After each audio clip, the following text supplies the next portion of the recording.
Hello viewers, last வீடியோல இதே மாடல்ல ஒரு சம் பார்த்தோம். நெக்ஸ்ட் இந்த சம் பார்த்துடலாம். இந்த சம பாருங்க, a:3 equal to b:4 equal to c:7 எனில் a plus b plus c by c என்னன்னு கேட்குறாங்க.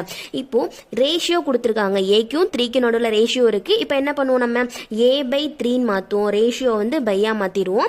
b:4 வந்து b/4 அப்படின்னு மாற்றிக்கிடுவோம்.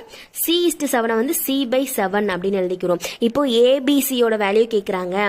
அப்போ a-யோட வேல்யூ கண்டுபிடிக்கணும் அப்படின்னா நம்ம என்ன பண்ணணும்னா, இங்க வந்து ரேஷியோ கொடுத்து ஈக்குவல் டு கொடுத்துருந்தாங்க அப்படின்னா, ரேஷியோ கொடுத்து ஈக்குவல் டு கொடுத்துருந்தா மட்டும் ஏக்கு கீழே என்ன நம்பர் இருக்கோ அதான் ஏக்கான வேல்யூ.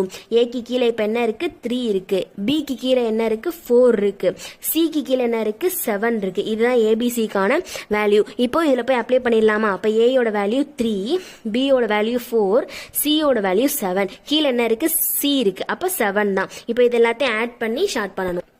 இது எல்லாத்தையும் பிளஸ் பண்ணோம் அப்படின்னா நமக்கு 14 ஆன்சர் வரும். பை 7 போடுறான். இது ரெண்டே ஷார்ட் பண்ணோம் அப்படின்னா 2 7s are 14 அப்படின்னு வரும். அப்ப 2 தான் நமக்கான ஆன்சர். அவ்வளவுதான்.